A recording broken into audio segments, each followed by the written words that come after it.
एक ताजिर का माल चोरी हो गया। लोगों ने शक की बुनियाद पर दो आदमियों को पकड़ लिया और उन्हें काजी की खिदमत में ले गए। उन्होंने काजी को बताया कि हमें इन दोनों आदमियों पर शक है, अलबत्ता हम यकीन से नहीं कह सकते कि इनमें से असल मुजरिम कौन है। अब अदालत ही फैसला करे कि कौन मुजरिम है। काजी ने लोगों को हुक्म दिया कि आप लोग थोड़ा सा इंतज़ार करें, मुझे प्यास लग रही है, मैं पानी पी लूँ, फिर फैसला करूँगा।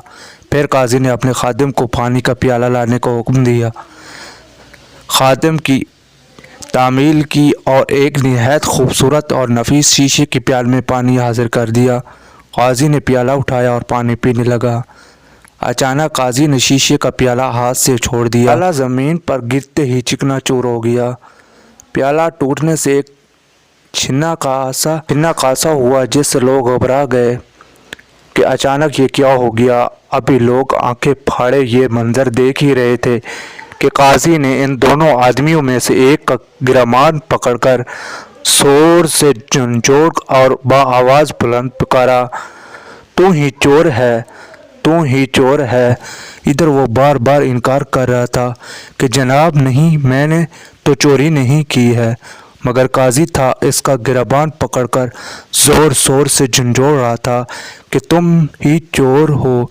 थोड़ी सी दक के बाद इस शख्स ने अपने जुर्म का इतराफ़ कर लिया कि वाकई मैंने ही चोरी की है।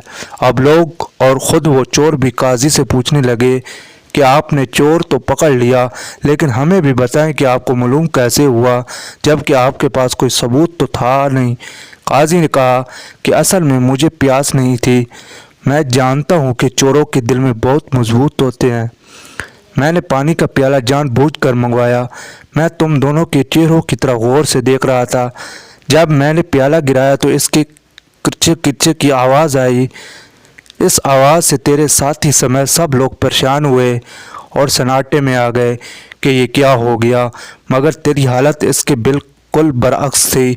तेरे चेहरे पर किसी खौफ या परेशानी के आसार नहीं थे। चोर डाकू बड़े बड़े हादसा से नहीं घबराते, चुनांचे एक प्याला टूटने से इस पर घबराहट तारी हो गई है, मगर एक आम शहरी ज़रा से वाक़या से खासा मुतासर होता है। तेरा दूसरा साथी प्याला टूटने के झटके से लर्ज़ात उठा, उससे मैंने पहचान लिया कि तू ही असल मुजरिम है और अब सज़ा तेरे मुकद्दर में है।